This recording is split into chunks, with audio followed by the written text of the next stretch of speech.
Muka surat 25. A'udzubillahi minasyaitonirrajim. Bismillahirrahmanirrahim. Alhamdulillahi rabbil alamin wassalatu wassalamu ala asyrafil anbiya'i wal mursalin wa ala alihi washabihi ajma'in. Subhanaka la ilma lana illa ma 'allamtana innaka antal alimul hakim. Rabbi shrah li sadri wa yassir li amri wa hlul 'uqdatam min lisani yafqahu qawli.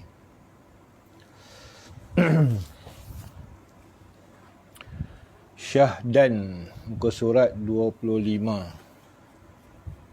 Kitab Hidayatus Sibyan, sambungan bacaan tentang hukum fiqh.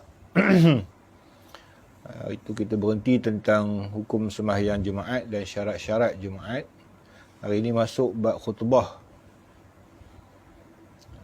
Bagi yang nak menjadi khatib, wajib mengetahui yang dikatakan rukun khutbah. Okey, berapa rukun khutbah? Syahdan, muka surat 25. 9 baris daripada bawah.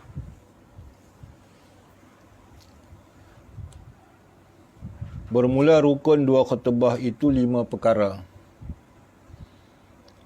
Pertamanya, memuji akan Allah dengan lafaz Alhamdulillah. Kena sebut Alhamdulillah, itu pujian. Atau Ahmadullah, ataupun Nahmadullah. Itu antara kata-kata pujian yang terpilih. Alhamdulillahilladzi ke, Ahmadullah ke, Nahmadullah ke.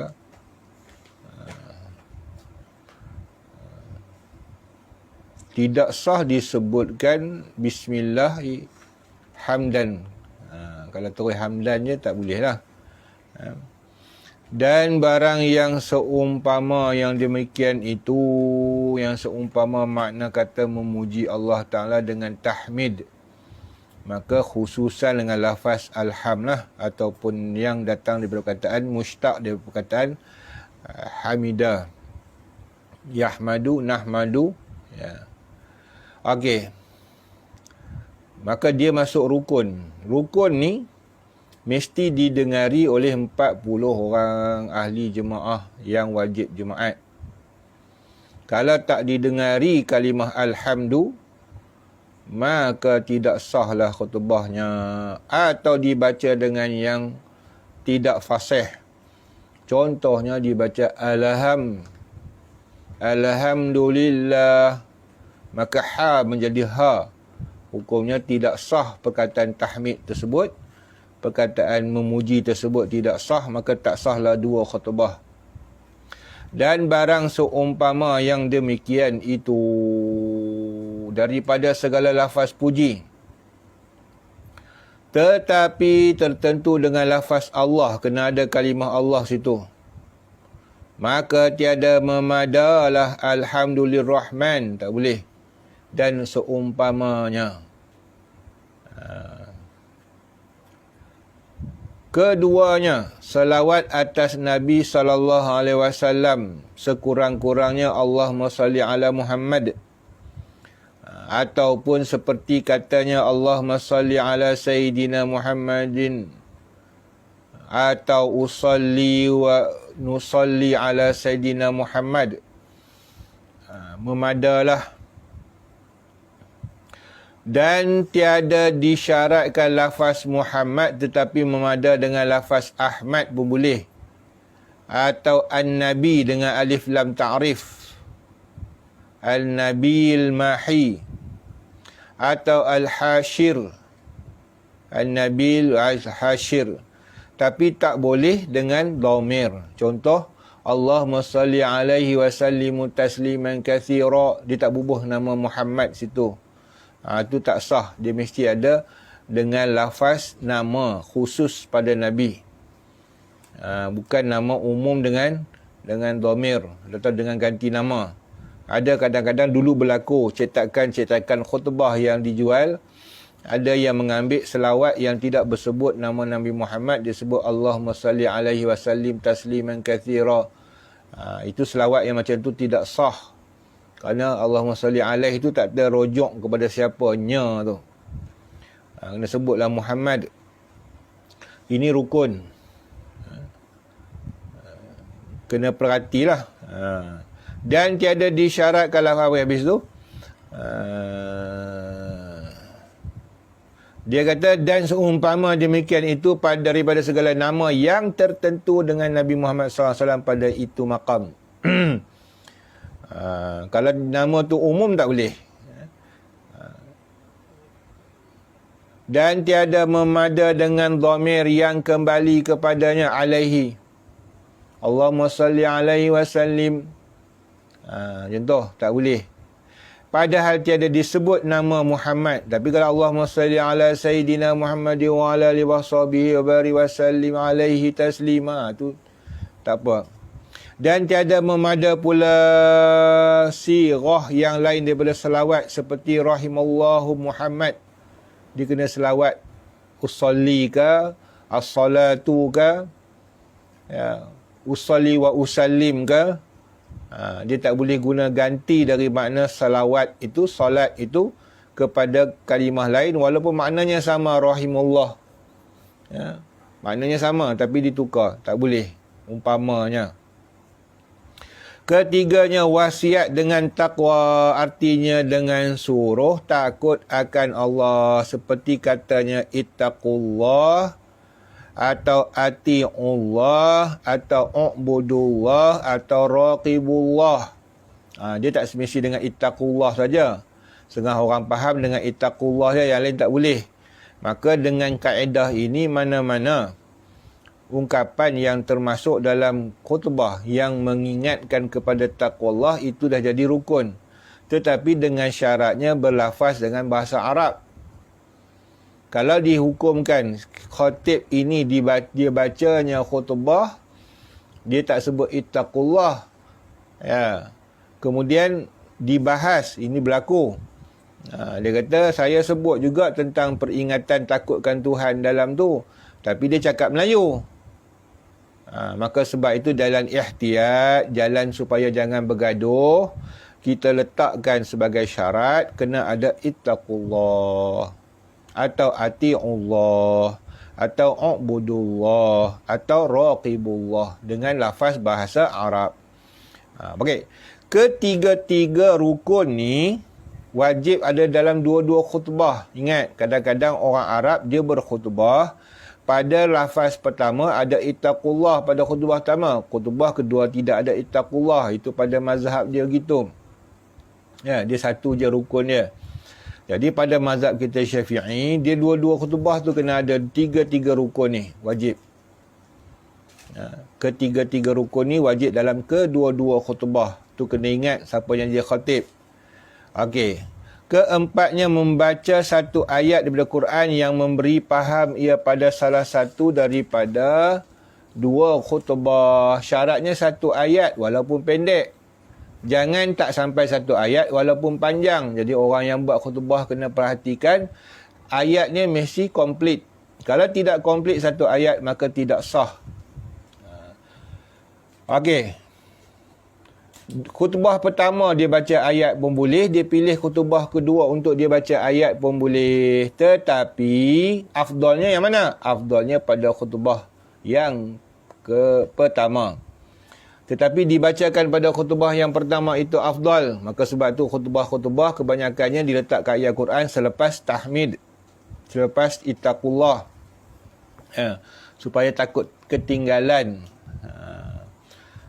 Satu ayat. Jadi kalaulah khatib yang membaca teks khutbah, didapati di dalam teks tersebut tidak ada ayat Quran, atau ayat yang tidak menjurus kepada ittaqullah, atau tidak menjurus kepada tajuk, kita kata kita letaklah satu ayat di hujungnya sekali. Khutbah pertama ke, khutbah kedua ke, bacalah wal asri ke, qul huwallahu ahad ke, memadai dia menggantikan rukun tadi. Okey. Ini pentinglah. Tapi dia mana-mana khutbah lah, khutbah pertama ke, khutbah kedua ke yang letak ayat Quran. Kelima, doa bagi segala mukmin dan mukminat. Ya, tertentu pada khutbah yang kedua, bukan yang pertama. Habis. Itu 5 rukun khutbah. Khutbah kedua maknanya sama dengan khutbah pertama, memuji, selawat, kemudian wasiat taqwa Allah. Habis. Boleh pilih ayat Quran di situ. Sunat. Kemudian khutbah kedua juga memuji, selawat dan ittaqullah. Kemudian doa di situ. Itu rukun. Doa tu mesti khutbah kedua. Yang 3 rukun awal tu mesti sama dua-dua. Ada kedua-dua khutbah. Tetapi ayat Quran boleh pilih khutbah pertama atau khutbah kedua. Dan doa mukmin mukminat itu mesti di khutbah kedua. Okey, penting memaham rukun khutbah. Khotib kena ingat. Ya, hafazlah, dia kena hafaz rukun ni. Ayat Alhamdulillah tu paling common. Allahumma salli ala Sayyidina Muhammad. Ayuhan nas ittaqullah. Habislah satu rukun lah, satu khutbah lah. Kemudian bacalah Bismillahirrahmanirrahim. Qala Allah Ta'ala Bismillahirrahmanirrahim. Wal asri innal insana lafi khusr. Habis, dapat satu ayat. Cukuplah lengkap khutbah pertama. Kemudian dia duduk, wajib duduk. Syarat dia. Kemudian dia bangun pula baca khutbah kedua. Alhamdulillah. Allahumma salli ala Sayyidina Muhammad. Ayuhan nas ittaqullah. Kemudian Allahumma ghafiril muslimina wal muslimat. Habislah khutbah. Itu yang rukun. Tak sampai 2 minit. Itu rukun. Okey. Yang berjela-jela tu masuk yang sunat-sunat, dia masuk yang tak sunat. Yang mana? Dia masuk asyhadu an la ilaha illallah wahdahu la syarikalah wa asyhadu anna Muhammadan abduhu wa rasuluh, tu sunat. Kemudian barakallahu li wa lakum bil Qur'anil azim wa nafa'ani wa iyyakum bima fihi minal ayati wa zikril hakim wa taqabbala minni wa minkum tilawatahu innahu was-sami'ul 'alim ila akhirih. Itu pun sunat. Kemudian yang akhir sekali, ibadallah innallaha ya'murukum bil 'adli wal ihsan wa ita'i dzil qurba wa yanha 'anil fahsya'i wal munkari wal baghi ya'idukum la'allakum tatafakkarun. Misalnya itu semua sunat. Yang rukun tadi tu je yang kita sebut yang pertama tadi. Jadi penting memahami rukun ni bila berlaku. Contohnya khutbah dah habis. Tiba-tiba ada kecacatan pada imam. Contohnya imam tidak berwuduk.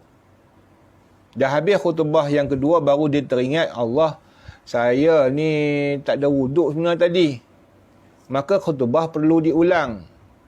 Jadi sama ada imam yang sama jadi imam khutib balik atau diganti dengan orang yang baru. Tak payahlah dia ulang balik khutbah ikut satu teks. Panjang jadinya. Tadi kau orang dah dengar lah. Dia hanya ambil rukun lah untuk selesaikan jemaah je. Alhamdulillah. Allahumma salli ala Sayyidina Muhammad. Ittaqullah. Takat dunia rukunnya. Duduk imam tu. Duduk sekadar tamakninah. Kemudian dia bangun. Baca balik khutbah. Alhamdulillah. Allahumma salli ala Sayyidina Muhammad. Ayuhan nas ittaqullah. Bismillahirrahmanirrahim. Kalau dia lupa tadi ayat Quran tadi misalnya. Wal asri innal insana lafi khusr. Bismillahirrahmanirrahim. Allahumma ghafiril muslimina wal muslimat wal mu'minina wal mu'minat. Habislah. Turun, tak payah duk ibadallah turun daripada mimbar terus jadi imam. Sebab masa dia orang nak pergi pejabat, orang nak urusan ni. Tapi kadang-kadang khotib ni dia ketar. Bila berlaku macam tu dia tak tahu, dia ulang balik habis semua. Berat lah. Walaupun pakai teks, ambil yang rukun lah. Jadi sebab tu kita kena cam mana satu rukun, mana tidak. Rukun tu kena ada dalam otak lah. Baik. Ni penting faham ni. Khutbah sebenarnya yang tu je. Yang duk berjela-berjela panjang tu, tu berlebih-lebihan pula. Kadang-kadang syarahnya lebih panjang daripada rukunnya. Merapu-merapu pergi. Ya.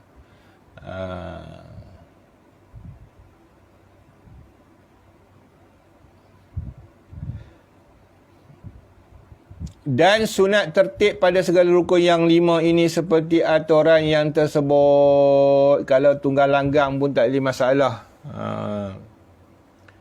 Okey. Dia masuk alhamdulillah. Dia ada beberapa benda yang sunat lah. Yang mungkin tak sebut di sini.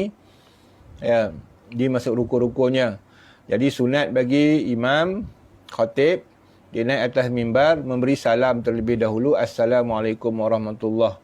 Sama ada khutbah Jumaat, sama ada khutbah raya, khutbah gerhana. Kemudian sunat diduduk sekejap sebentar tamak ninah, sekadar tamak ninah. Ya. Kemudian dia bangun balik baru dia mulakan khutbah. Alhamdulillah. Baik, dan sunat memegang tongkat. Ini tak disebut dalam kitab ni. Sunat memegang sesuatu yang namanya tongkat ataupun pedang, senjata pun boleh, harus. Ya. Satulah yang dikata kayu ataupun tak kira lah. Bukan buat gurau-gurauan ya, dengan batang penyapu lah atau bagainya. Itu main berolok-olok dengan agama. Tak kira lah apa benda yang ada ketika tu. Ya, tongkat ke, payung ke yang ada. Ataupun sunat je pun tak bertongkat pun tak apa. Orang Arab tak semua pun, orang Mesir yang pakai tongkat. Kadang tu tak ada pun tongkat di masjid dia. Dia tak pegang tongkat pun. Dan boleh kata kebanyakan orang Arab lah tak pegang tongkat. Bagi mazhab dia tak berat benda tu. Dia pegang kadang-kadang tombol tu. Tombol mimbar. Mimbar tu ada satu tiang tombol gitu. Dia pegang tombol itu. Kadang dia pegang batang mikrofon. Batang mikrofon tu lah jadi tongkat dia. Ya. Sunat pegang belah tangan kiri. Ikut dalam kitab besar-besar dia kata sunat pegang tangan kiri. Okey. Kemudian sambil berkhutbah pada mazhab Syafi'i. Ingat ni, pasal sekarang ni orang khutbah ni dah banyak bercampur aduk. Orang Mesir, orang Arab, Mesir, Arab apa dan negeri lain. Ya. Tidak disunatkan menggerak-gerakkan tangan. Hari ni kan orang dia tak peduli dah hukum-hukum syarat ni. Ya. Tidak disunatkan, mana tak perlu untuk menggerak-gerak, menunjuk-nunjuk tangan gitu.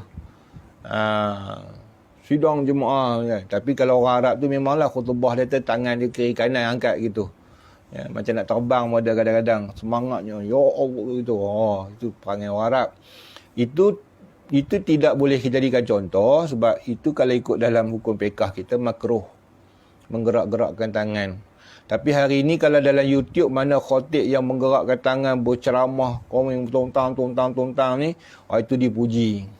Ini baru nama khutbah. Ini bukan tok imam yang baca khutbah. Ya. Yang mengutuk tu pun kalau duduk atas mimbar pun dia ketar terkencing situ. Dia cakap besar ya. Orang ni dia suka bandingkan orang yang ada kehebatan dengan orang yang tak ada kehebatan. Dia banding dia macam penyokong bola. Tok imam pun dia buat macam itulah, macam penyokong bola lah. Dia banding. Tapi ke dia sendiri yang penyokong bola ni main bola pun tak reti. Ya. Ya, kalau ada bola depan goli tu, gol tu, ya, dia sepak tak masuk pun. Ya, kaki bangku, kaki kerusi, kaki meja. Tapi yang tu yang duk bodoh, tak reti apa ni, kan. Begitu jugalah orang yang duk menyokong alim ulama tu macam tu juga kadang-kadang. Dia tu bodoh buta kayu pun. Tapi ya ustaz ni lagi bagus, ustaz ni apalah ni. Ya, imam ni apalah baca khutbah pakai kertas, tengok tu. Imam tu baca tanpa ni baru nama berkhutbah betul. Ya. Kita bukan disuruh memuji orang macam tu, memilih-milih kehebatan orang macam tu. Yang penting siapa yang ikut rukun syarat. Kalau dia duk tontang tangan sini dah makruh. Ya, itu dah tak menepati mazhab walaupun khutbah dia sedap. Ya, jangan kita disuruh ikut sunnah Nabi. Dah tak ikut sunnah Nabi sebenarnya. Ya. dia bukan semestinya khutbah yang sedap suara, sedap orang baca, yang sampai apa maksud yang disampaikan.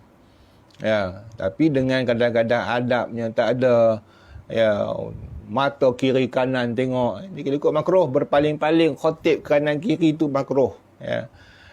Dia kena tengok hadap depan. Ya, sebab khutbah ni benda yang serius. Ya, benda yang kita katakan untuk jadi tumpuan perhatian seorang kepada khatib. Ya. Okey. Itu sunat-sunat dia yang tak tersebut dalam kitab ni lah.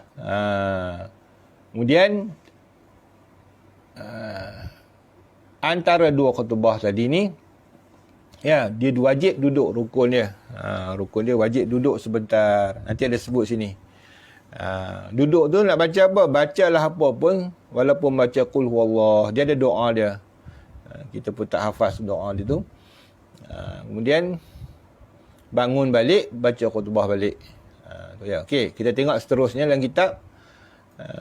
Lupalah benda sunat tu, siapa yang nak tahu lagi tanya lagi lah. Tak susun sini.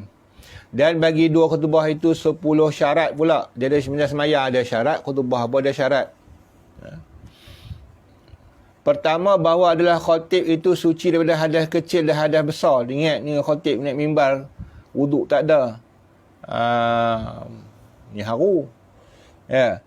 Okey, kedua, suci dari badannya dan pakaian dan tempatnya pada najis yang tiada dimaafkan dia. Tempat duduk dia, batang tongkat dia, dan lain-lain lah. Jangan batang tongkat tu ada tek cicak. Penting tu. Ya. Sebab kita pegang tongkat tu, kita angkat tai cicak tu, kita menanggung najis namanya tu. Takut terpegang pula cicak, tai cicak tu, kita tak perasan walaupun kering, maka menyebabkan tidak sah.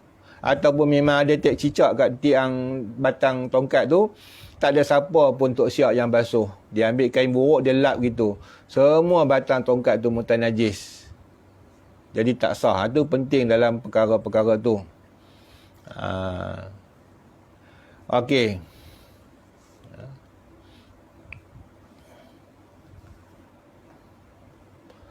Ketiganya, bahawa ia menutup aurat.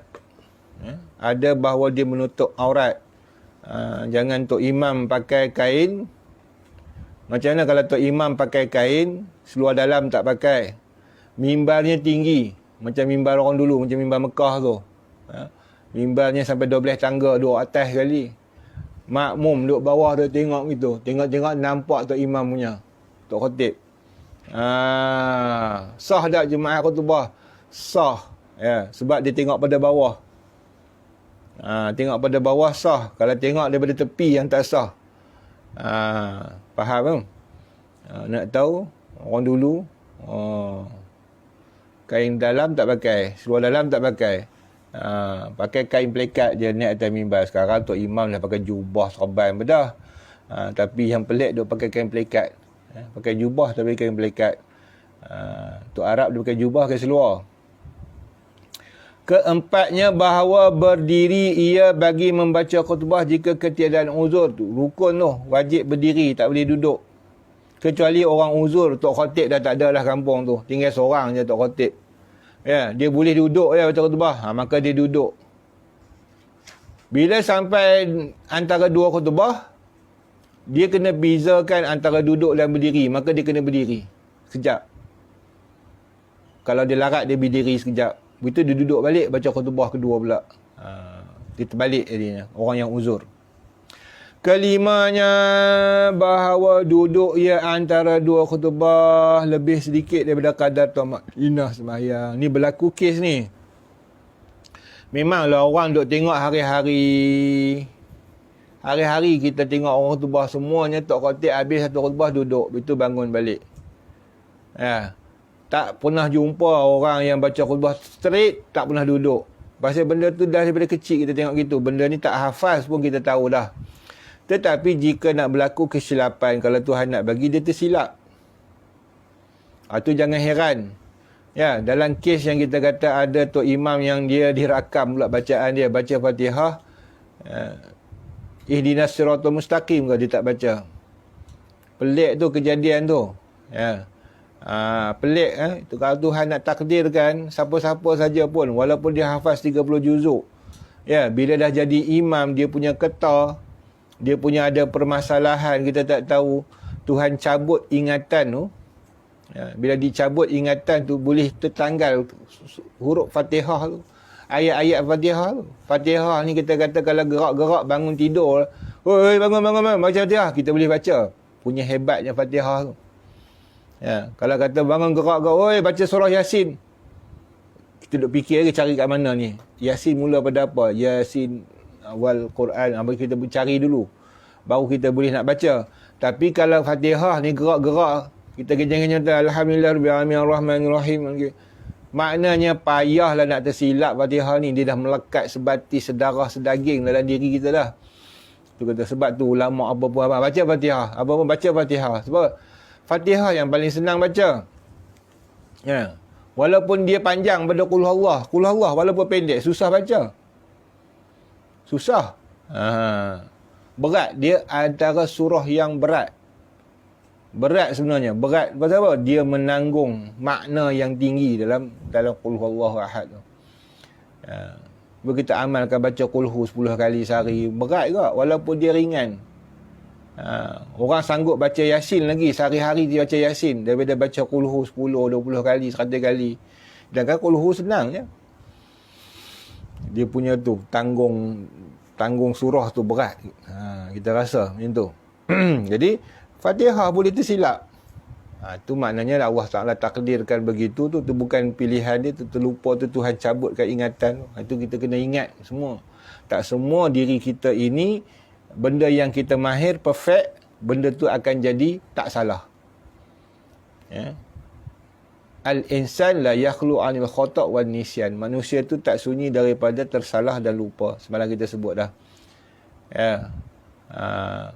Ada satu kes lagi tahun lepas, 2 tahun lepas ke? Tahun lepas. Tok Imam di belah utara. Tok Imam baca khutbah, dia terlupa duduk. Kan Tok Imam kan dia belek-belek khutbah, jadi mungkin dia lupa nak duduk. Ya. Bila habis khutbah pertama, barakallahu lakum bil Qur'anil azim wa nafa'ana bi, sampai habis tu patut dia duduk, dia tak duduk lagi, mungkinlah dia belek khutbah kedua pula tepi tu, selalunya gitulah. Ya, dia belek-belek cari-cari khutbah kedua, sambil tu dia lupa nak duduk, dia terus sambung. Alhamdulillah ila akhir khutbah. Ya. Masa tu, ni penting makmum. Ni penting makmum. Makmum yang duduk depan. Masa tu yang tegur. Lepas tu orang yang duduk di depan, barisan depan, mesti orang alim, orang reti. Orang yang berani tegur. Hari ni, orang duk pulun duduk barisan belakang imam ni adalah golongan nak cari pahala 27, pahala saf. Ya, yang dia tak tahu apa benda habuk pun tentang hukum. Jadi bila berlaku khotib baca macam tu salah. Dia kata, tuan imam, tuan khotib, ni kena duduk dulu baru boleh bangun. Baru dia ingat dia duduk, jangan bangun. Terus sambung. Ini timbul masalah, dah balik rumah, baru isu tu timbul. Ini masyarakat yang kita fahamkan. Orang yang wajib mengaji, orang masjid, duduk di saf depan dan dia berani tegur kesalahan. Dan dia kena perhati, kena dengar khutbah tu betul atau tidak. Itu pentingnya. Bukan dok kira sedap tuntang je khutbah. Dia tak sah khutbah sisi Allah Taala tu. Dia bukan tanya kamu pergi jemaat, pergi khutbah dia sedap tak?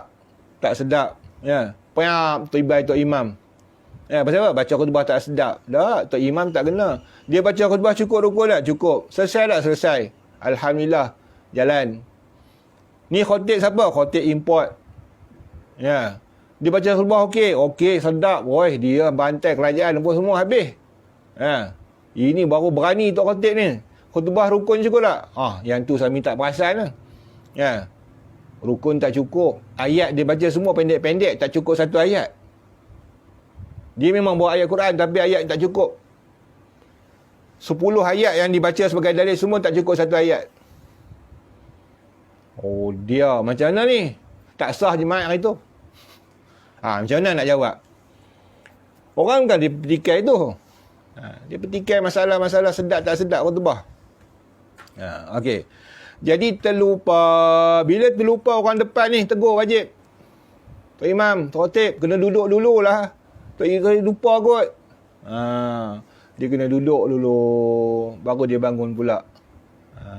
Okey, faham. Itu yang kena ada ilmu wajib. Dah balik rumah, dah nak buat macam mana lagi? Dah buat zuhur. Nak kumpul balik orang tak boleh. Kalau ikut hukum fiqahnya, dah balik rumah, dah pasti dia kita kata confirm dia tak baca tadi ni, kena kumpul balik orang buat jemaah lagi sekali. Buat jemaah jadi tak sah. Nak kumpul macam mana? Orang dah makan nasi, tidur lah semua dah, baring. Tak mau keluar lah.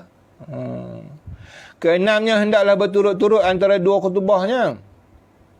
Berturut-turut ni mana berapa kadar tamak ni, kadar apa ni kita sebut hari tu, macam mana sembahyang jamak dan kasar tu. Jamak, sembahyang jamak antara dua jamak tu mesti ada selang antara dua sembahyang tu dengan wuduk atau 2 rakaat sembahyang. Tu kadar dia. Dalam tempoh 5 minit tak kurang lah. Jangan tok khotib dia turun daripada mimbar, dia pergi bersembang apa dulu.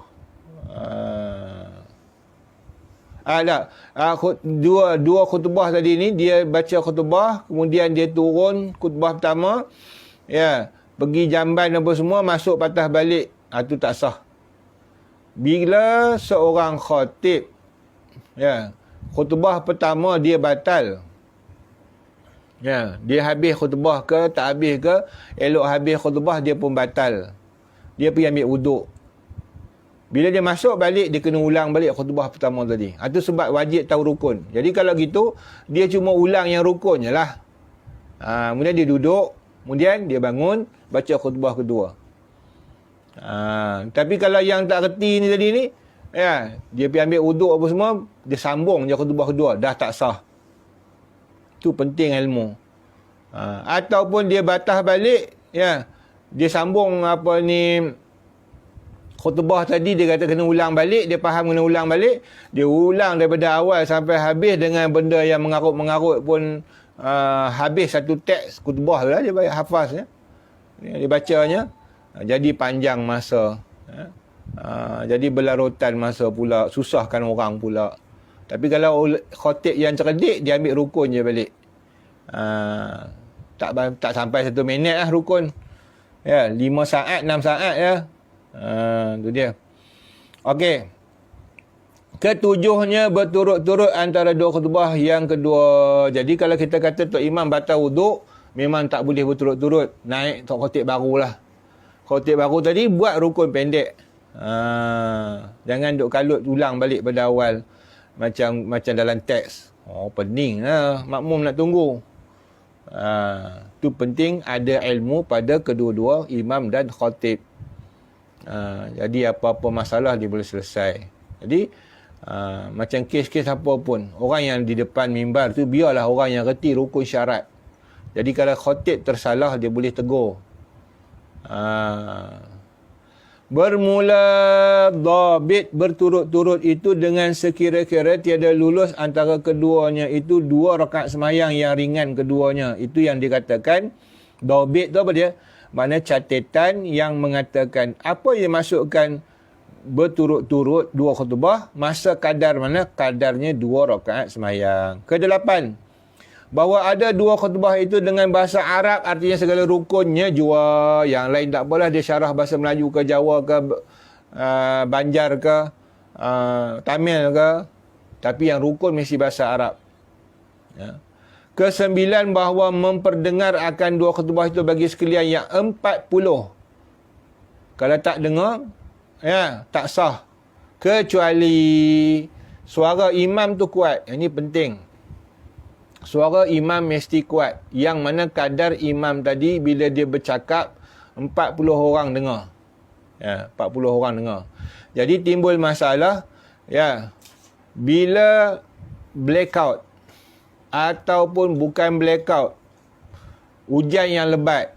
Selalunya kalau hujan lebat, bumbung masjid bising dengan ditimpa oleh air hujan. Jadi walaupun pakai loudspeaker, walaupun pakai apatah lagi tak ada loudspeaker, ya. Bila mari kilat je, blackout, pop gitu. Terpadam habis elektrik. Tok Khatib baca Alhamdulillah. Alhamdulillahillazi. Boleh dengar 3 orang di depan. Ya. Mic tak bunyi. Blackout. Jadi tak sah. Kecuali ya, dia dah menjerit kuat dah, 40 orang dengar. Alhamdulillah dengan suara neutral dia, ya, dia boleh menyampaikan 40 orang dengar pada adatnya. Tetapi oleh kerana bunyi hujan yang kuat, memang tak dengar lah bunyi hujan kuat lagi, maka itu sah. Sebab dia dah usaha untuk keluarkan suara dia lebih untuk 40 orang dengar. Tapi nak buat macam mana, suara bumbung tu, hujan tu lebih kuat. Maka khutbah yang macam tu sah walaupun makmum tak dengar satu habuk pun. Sebab imam tu usaha keluarkan. Jadi sebab tu imam pernah berlaku di masjid kami. Kita tengah baca khutbah, hujan lebat. Bila hujan lebat, dia suka tendang api tu. Plak, plak, plak. Kan? Pasang balik, lagi dia tendang balik. Pasang balik, tendang balik. Jadi mikrofon tu akan jadi kuat, slow. Kuat, slow. Kita baca khutbah juga selanjutnya. Orang dengar ke tak dengar ke, kita baca. Tapi dengan lantang suara tadi, kita anggarkan 40 orang boleh dengar. Baru sah. Kalau tidak, tak sah. Ke-10nya bahawa jatuh 2 khutbah itu dalam waktu zuhur. Ini penting macam mana yang disebutkan di awal sembahyang Jumaat hari itu. Syahadat, sunat bagi khatib yang lainnya mengangkat 2 tapak tangan ketika bacaan doa pada khutbah yang kedua. Inilah jika tiada takut khatib itu gugur daripada mimbar. Baik. Pendapat di sini, pendapat sebahagian ulama, kita pun tak tahu dasar mana diambil, ya, tetapi kita tak amalkan. Katanya khatib yang sunat mengangkat tangan ketika dibaca doa pada khutbah yang kedua, iaitu Allahumma ghfirlil muslimin wal muslimat tu. Itu pun kalau dia tak takut gugur daripada mimbar. Kalau dia takut gugur mimbar, tak payah angkat tangan. Macam mana mimbar di Mekah tinggi sangat. Kalau lepas tangan jatuh, dia pegang tak payah angkat. Maka sebab tu ada setengah orang angkat, ada setengah kata tidak disunat mengangkat tangan. Itu pada segi khatib. Jadi yang kuat orang tak pertikaikan dalam masalah tu, katanya sunat memang boleh khatib mengangkat tangan dan boleh khatib tidak mengangkat tangan. Ya, sebab dia sunat. Tapi pada makmum itu khilaf. Ya. Adakah makmum juga sunat mengangkat tangan dan amin? Ya. Pendapat yang masyhur, pendapat yang jumhur, pendapat yang kuat mengatakan tidak disunatkan bagi makmum mengangkat tangan dan mengaminkan doa dalam khutbah kedua. Tetapi di dalam kitab Fathul Mu'in dijelaskan dalam kitab syarah hasyiah I'anatul Talibin, dia kata walaupun begitu, ada ulama mengatakan sunat menyebut amin walaupun tidak sunat mengangkat tangan. Boleh, bukan sunat, boleh. Boleh, bukan sunat menyebut amin. Boleh menyebut amin, tapi pun tidak disunatkan mengangkat tangan. Ya, itu yang sepatutnya. Baik, pada memegang pada dalil atau nas kepada tidak berlaku Nabi dan juga sahabat dan ulama mengatakan sunat mengangkat tangan ketika imam atau khatib membaca khutbah yang kedua. Okey, tapi dalam I'anah dia kata boleh menyebut amin. Adakah dengan menyebut amin, itu jadi isu kan satu ketika itu, adakah dengan sebut amin orang ramai itu menjadikan dia tu batal Jumaat dia? Di sana ada 2 huraian. Okey, pertama, adakah menyebut amin ketika khatib membaca khutbah dalam doa itu dikatakan luput fadilat Jumaat? Tidak. Fathul Mu'in kata tidak, sebab dia itu zikir. Ya. Memang tempat dia amin. Okey. Okey. Tapi sunat dah sebut amin? Tak sunat. Tapi tidak sampai menyebabkan luput fadilat. Itu segitu. Okey. Kedua, kita nak bahaskan adakah benar perkataan yang mengatakan apabila kita berkata-kata, ya, apabila naiklah imam ataupun khatib alal mimbar, ya fansit, man qala li sahibihi insit faqad lagaw. Siapa yang berkata pada kawan sebelah dia, maka laralah. Larotlah ia. Jadi di situ kebanyakan orang memaham. Ni nak bagi pembetulan.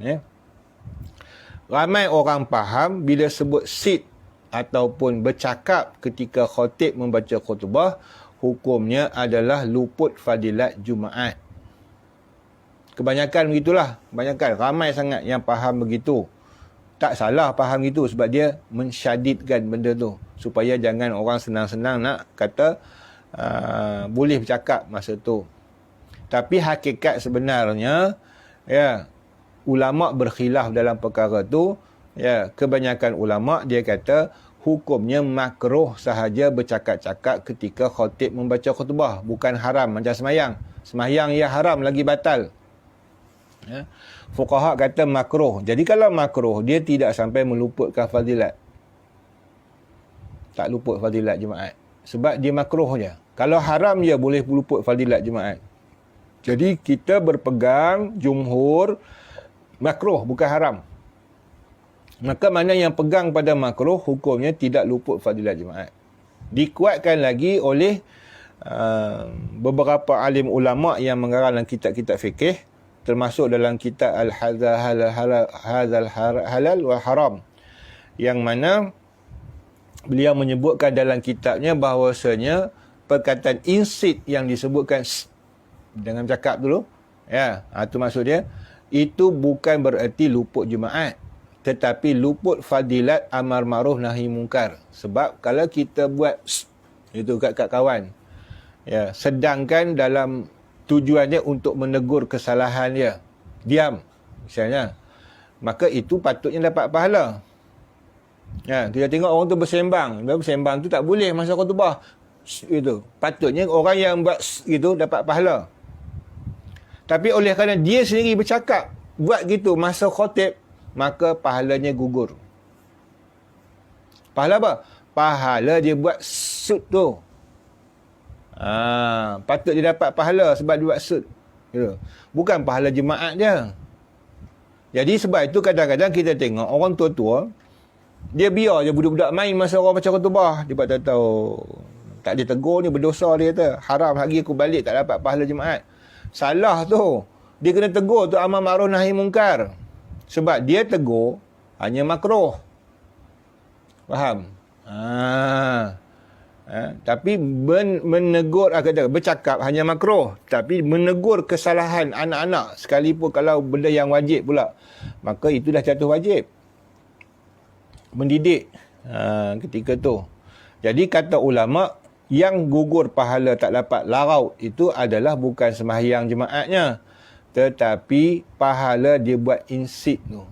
Jadi kenapa Nabi sebut gitu? Kerana nak tunjukkan bahawa larangan sungguh-sungguh tak ada faedah sungguh-sungguh orang yang bercakap ketika khutbah dijalankan. Dia wajib dengar, dia kena dengar khutbah, bukan wajib pun, dia kena dengar khutbah. Okey. Kerana apa? Makruh. Kerana takut ketika dibacakan Quran, ayat Quran di dalam khutbah tersebut, masa tu orang tu bercakap, dia tak ambil perhatian, maka ketika itu jatuh haram. Tu kata ulama. Ulama membahaskan kenapa masa khutbah tak boleh bercakap, kerana katanya di dalamnya ada ayat Quran yang patut didengar. Okey, jadi itu dua masalah. Jadi kalaupun ada orang mengaminkan menadah tangan, pada dasarnya dia bid'ah harus. Bid'ah harus, bukan bid'ah sunat. Harus. Kerana ada dalil umum mengatakan setiap doa tu sunat angkat tangan. Jadi kalau kata khutbah tu doa tak? Doa. Kami angkat tangan atas nama doa lah, bukan membaharukan hukum. Itu dipanggil hukum mengambil fadail dengan beberapa dasar yang umum. Okey. Tapi pada pandangan ramai daripada fuqaha tidak disunatkan juga. Jadi kalau kita kata, kita tengok orang sebelah kita duk amin, amin masa khatib baca khutbah, kita nak tegur tak? Kita faham pada masalah tersebut ulama berkhilaf. Kalau kita berpegang pada tak sunat, kita tak payah tadah tangan. Kalau kita nak berpegang ia masuk pada umum doa, memang ada disebut oleh ulama, maka harus angkat tangan, harus je lah pun. Dan boleh amin dan tidak meluputkan fadilat Jumaat mutlakan. Ya. Okey ya. Itu pun kalau kata amin tersebut, amin yang secara perlahan, kata dalam kitab. Jangan amin satu masjid. Amin perlahan untuk dengar telinga sendiri je. Sebab dia masih lagi menghormati khatib membaca khutbah. Okey.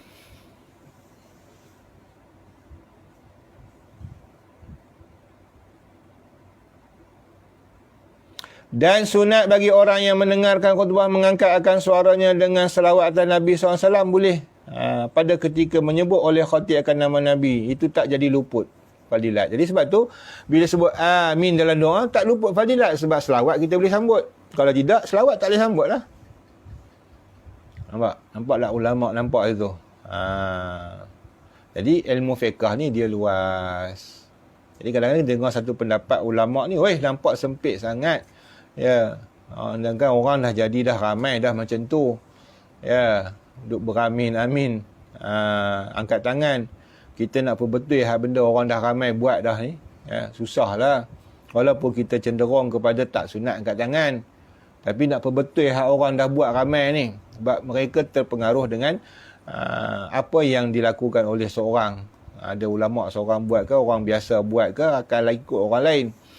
Susah. Jadi kita biarlah, benda bukan bawa mungkar pun. Sedangkan ya, ada juga ulama walaupun terpencil, ada juga ulama sebut benda tu sunat angkat. Ya. Jadi tak tahulah. Jadi luput fadilat jemaat ni kamu sebut amin. Tak, itu masih lagi ulama tak sebut pun kata luput fadilat jemaat baca amin tersebut.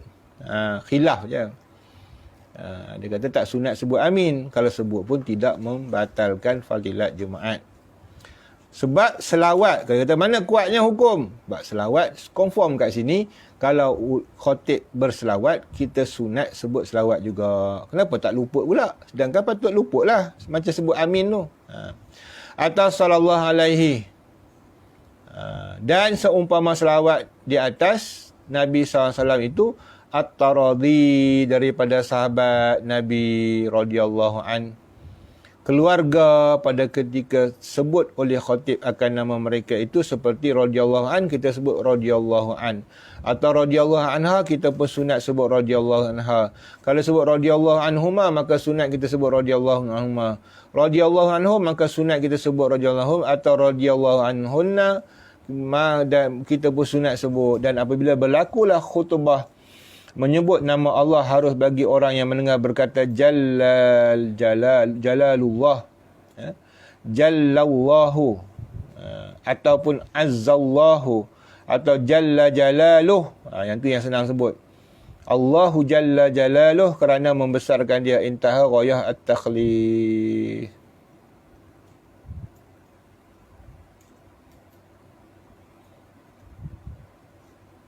Wallahu alam, ada lagi tu bab Jumaat, tinggal Jumaat.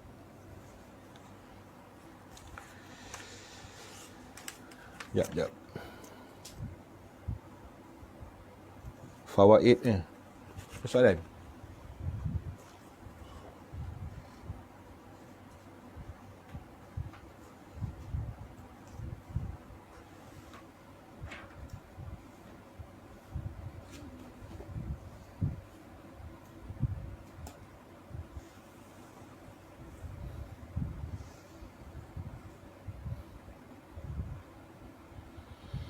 Okey. Assalamualaikum. Abu Abi Uwais buat soalan Maaf nak tanya untuk kuliah yang lepas, apa kita jawab? Boleh saja nak jawab. Apa masalah pun walaupun tak masuk tajuk. Ya. Boleh siapa nak ni. Soalan pertama, kalau musafir selepas subuh, adakah jatuh wajib untuk mencari masjid untuk solat Jumaat? Contohnya kalau ada di atas highway, adakah wajib keluar highway untuk mencari masjid? Jawapannya ya. Jadi kalau kita anggarkan dalam perjalanan highway, kita duduk dari highway tu, kita mesti timing lah. Kita nak sampai bandar mana, kita nak sampai exit mana, kita keluar exit dululah. Sebab kita keluar tu masih masa panjang untuk kita sembahyang Jumaat. Okey. Walau terdesak macam mana pun wajib carilah. Kecuali terlupa lah. Ya, terlupa kalau hari tu hari Jumaat. Ya. Kita dah kalut-kalut kata orang sakit ni, cucu sakit, kita pun packing-packing, bawa kereta sampai dekat highway, dah nak masuk Zohor, kita sembahyang Zohor lah. Lepas tu orang rumah kita kata, abang kau hari ni Jumaat ke? Orang keluar Jumaat tu, orang nak pergi Jumaat. Oh ya tak juga, ni kita nak keluar kat mana ni? Kita duduk tengah-tengah hutan ni. Highway tengah hutan, tengah gunung, kalau keluar pun tak sempat. Itu lain, tu dimaafkan sebab kita lupa. Tapi kalau kita dah timing, dah ada tahu perjalanan kita, dah di mana tempat rehat kita, maka kita timing lah tempat mana yang kita nak sembahyang Jumaat, wajib keluar daripada highway. Ya, sebab dia ada jalan keluar.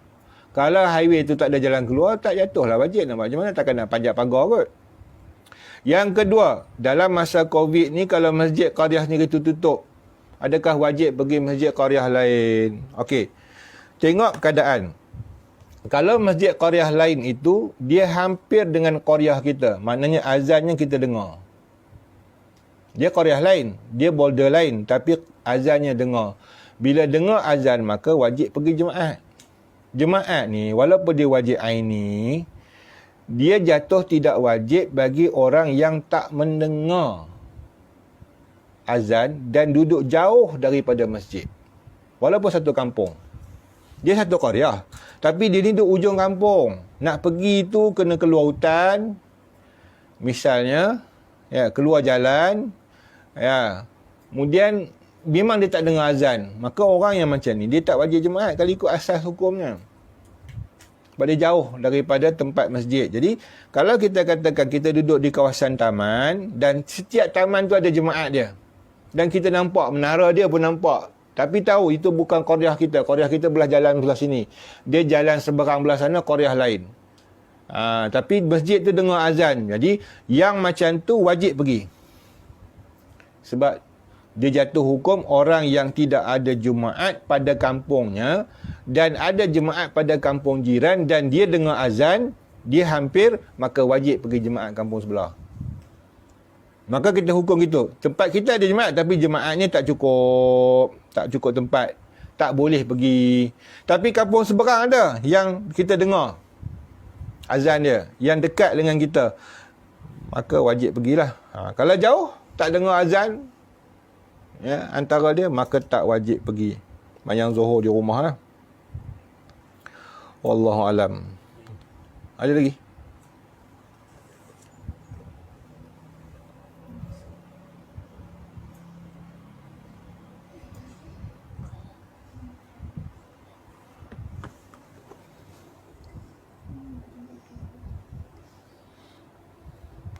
Okey, adakah Ustaz Faisal, adakah gugur pahala Jumaat kiranya Jumaat bercakap untuk menegur kesalahan imam? Menegur kesalahan imam tak gugur fadilat Jumaat. Jadi, macam kita sebut tadi ni, dia sebenarnya bercakap tu makruh je. Tak sampai hilang fadilat Jumaat. Tapi hilang fadilat tegur.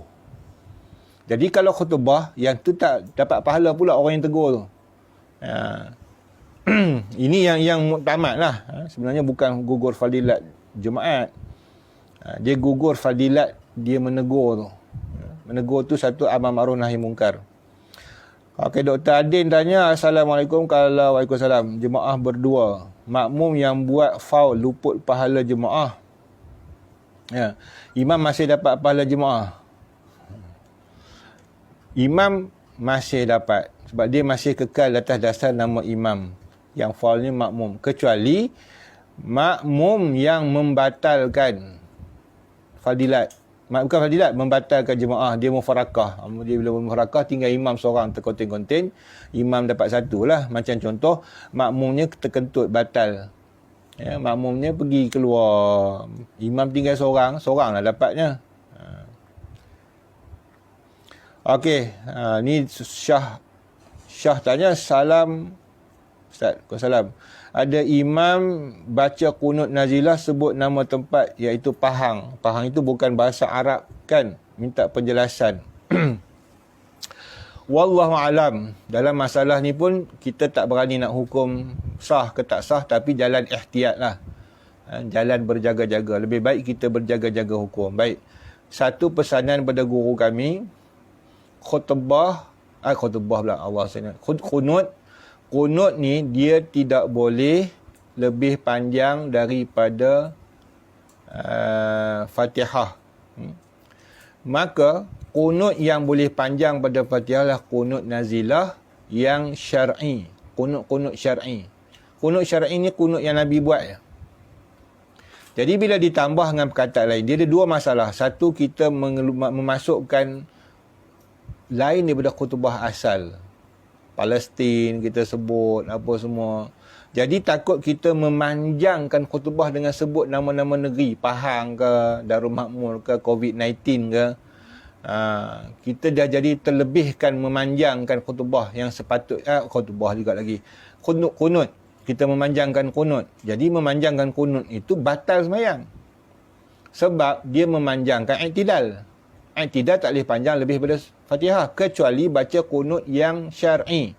Jadi sebut nama Pahang, sebut nama COVID-19, dia bukan syar'i. Dia bukan kunut syar'i. Jadi saya sendiri mengamalkan, bukan saya suruh orang ikut, lantaklah ikut ke tak ikut. Ya, itu perintah daripada jabatan tanggunglah, jadi mufti kan. Tapi yang saya amal sendiri, tidak membaca nama-nama Palestin, tidak membaca kunut, disebutkan nama COVID-19 dan sebagainya, sebab kita ihtiyat, kita jaga takut kita terlajak, terlebih berdiri panjang dengan sebab menyebut benda ajnabi. Sedangkan ada ulama mengatakan sebut dengan bukan bahasa Arab tu batal. Betul. Jadi lebih baik kita jaga. Tapi nak menghukumkan siapa baca batal, saya tak beranilah. Itu kena rujuk pada mufti sebab itu arahan daripada jabatan. Baca kunut nazilah, ada tag dia sendiri. Tapi saya sendiri yang mengamalkan, saya baca dengan tanpa menyebut COVID-19. Allah manfa'anil bala wal waba wal fahsya'i wal munkar. Itu paling baiklah. Yang paling ringkas. Ya. Ataupun boleh dia potong itu Allah manfa'anil bala wal ghala wal mihan wal fitan ma zahara minha wa ma batan. Itu boleh sebab itu syar'i. Ya. Habis dua. Tuan Alfian bertanya, salam Ustaz, apakah syarah khutbah contohnya mengenai kempen melawan COVID hingga berjela-jela hingga memberikan statistik menyuruh kepada SOP menyebabkan khutbah rosak dan batal. Baik. Khutbah antara rukun dengan rukun. Pegang situ dulu. Antara rukun dengan rukun tidak boleh ada kerenggangan lebih daripada lebih daripada kadar 2 rakaat sembahyang.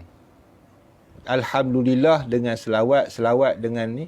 Gitu juga antara alhamdulillah dengan selawat dengan ittaqullah, dia tidak boleh berjela-jela juga. Dia tak boleh renggang yang panjang. Jadi kata ulama boleh diselitkan dengan syarah ataupun tafsiran kepada makna taqwallah tadi. Atau hadis atau sebagainya. Tetapi begitu juga kita pernah tanya pada guru kita, apakah hukum bagi orang yang dia berjela-jela sangat, dia punya syarah sampai sebut parit longkang, jaga kebersihan, itu dah tak masuk pada makna khutbah. Khutbah ni dia ittaqullah, dia taqwa Allah, wasiat taqwa Allah. Dia tak perlu panjang-panjang. Ni banyak sangat yang duk mereka dengan COVID-19 apa semua, bukan tak boleh peringat. Baik, satu masalah. Kenapa ditumpu pada khutbah? Ramai sangat ke orang yang pergi masjid masa khutbah tu? Ramai sangat ke orang dengar masa khutbah tu? kita boleh masukkan nasihat-nasihat lain, dadah, COVID-19, longkang. Dalam mana? Dalam WhatsApp. Dalam iklan-iklan TV. Maka khutbah ni kita tumpu pada orang yang nak pergi khutbah. Ibadat dia, akhlak dia, takwa dia, yang nak pergi masuk statistik dadah apa semua. Sedangkan yang kementedarah dadah bukan orang yang pergi masjid. Ya, bukan semua yang pergi masjid tu bapa dia, anak dia makan dadah. Yang kita nak pesan dekat orang kat masjid tu. Ya, saya memang tak setuju dengan kempen-kempen ni, kempen bomba, kempen polis. Apa tujuan kita nak pergi hala pada orang masjid ya? Sedangkan yang mengambil nikmat bomba ni bukan orang masjid. Yang terbakar lalu bukan di masjid. Ya. Ya, yang buat musnah dunia ni orang yang tak pergi semayang. Zaharul fasad fil bari wal bahr. Takkan nak suruh orang yang pergi semayang ni pergi kempen pula lepas dengar khutbah, pergi kempen setiap rumah. Ni kami baca khutbah tadi, ni. Itu putus state lah khutbah tu bagi.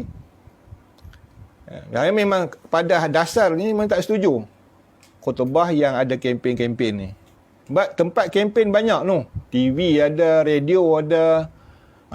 Sumbat dalam telinga tu. Ya. Khutbah bukan dia dengar pun, dia main handphone. Ya. Itu memang tak. Jadi kalaulah khutbah tu melarut-larut sampai lebih daripada kadar 2 rakaat sembahyang antara tu, memang dikhawatiri, bukan kita menghukum, memang dikhawatiri batal khutbahnya. Wallahu alam, itu kena rujuk lain lah. Tapi kita faham begitulah. Dikhawatiri. Okey.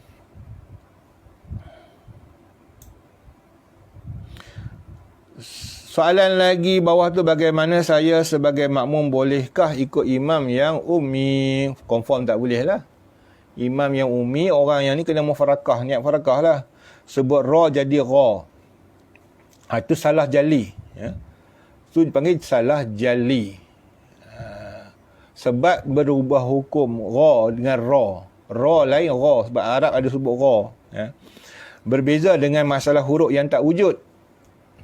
Ya. Ra dengan ra memang ada dalam bahasa Arab. Jadi bila ra. Ar-Rahmanir Rahim misalnya lah. Itu memang tak boleh. Tapi yang jadi khilaf dalam masalah yang jadi Habib Umar atau sebagainya itu dalam masalah huruf ga. Ga tu tak ada dalam bahasa Arab. Memang tak ada bahasa Arab.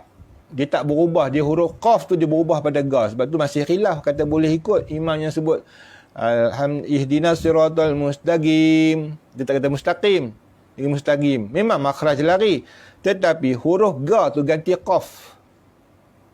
Dan tidak ada makna lain daripada ga tu kepada makna lain. Memang jim tu makna qim lah. Dia faham gitu. Maka sebab tu dia khilaf kat situ.